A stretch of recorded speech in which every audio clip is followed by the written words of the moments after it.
టీవీలలో సీరియల్ చూస్తే సంవత్సరాల కొద్ది కొనసాగుతూనే ఉంటాయి. వాటికి ఆరంభం ఎప్పుడైందో చెప్పలేము, అంతం ఎప్పుడైతుందో కూడా చెప్పలేము. ఈ లిక్కర్ స్కామ్కు సంబంధించి కూడా కేసీఆర్ కుటుంబము, బీజేపీ ప్రభుత్వం నిరంతర ధారావాహికంగా టీవీలలో ఒక సీరియల్ను తలపించే విధంగా నాటకాలకు, డ్రామాలకు తెరలేపినరు.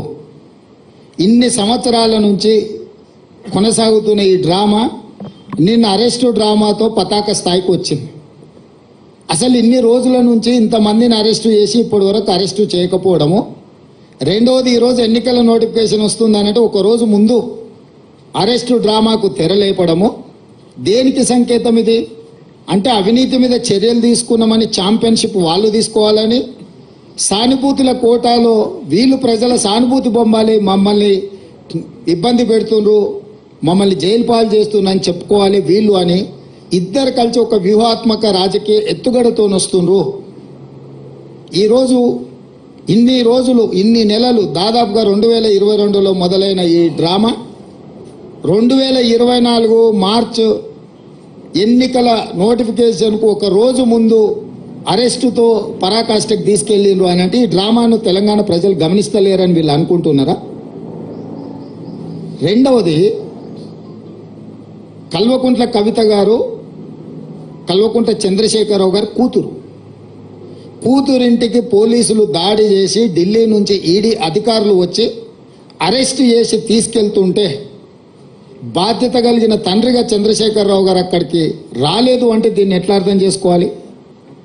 రెండవది, తండ్రిగా కాకపోయినా కల్వకుంట్ల కవిత గారు శాసన మండలి సభ్యురాలు, టీఆర్ఎస్ పార్టీ నాయకురాలు, పార్టీ అధ్యక్షుడిగా శాసన మండలి సభ్యురాలని అరెస్టు చేస్తుంటే అక్కడికి రావాలి, అక్కడికి వచ్చే అధికారులను వివరాలు అడగాలన్న సంగతి చంద్రశేఖరరావు గారికి తెలియదా? పోనీ ఇప్పటి వరకు కూడా చంద్రశేఖరరావు గారు అరెస్టును ఖండించలేదు. అరెస్ట్ ఎందుకు జరిగిందో, తన పార్టీ శాసన మండలి సభ్యురాలను ఎందుకు అరెస్టు చేసిండ్రో ఇంతవరకు తెలంగాణ ప్రజలకు వివరణ ఇవ్వలేదు. చంద్రశేఖరరావు గారి మౌనము ఏ రకంగా అర్థం చేసుకోవచ్చు? మూడో అంశము, గతంలో ఎప్పుడు కూడా మొదట ఈడీ వస్తారు, తర్వాత మోడీ వస్తారు అనుకునేటోళ్ళం. నిన్న మాత్రం ఈడీ మోడీ కలిసే వచ్చిరా తెలంగాణకు. అంటే అవినీతి పరుల మీద చర్యలు తీసుకుంటున్నామనే ఛాంపియన్షిప్లో మోడీ గారు కోట్లు పడాలి, అయ్యో పాపం ఆడపిల్లని అరెస్టు చేసిందనే సానుభూతితోని బీఆర్ఎస్ కోట్లు పడాలి.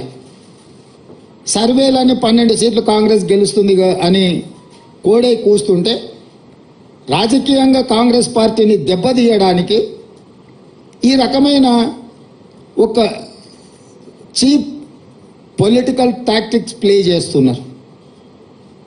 కాబట్టి ఇప్పటికైనా మోడీ గారు, కేసీఆర్ గారు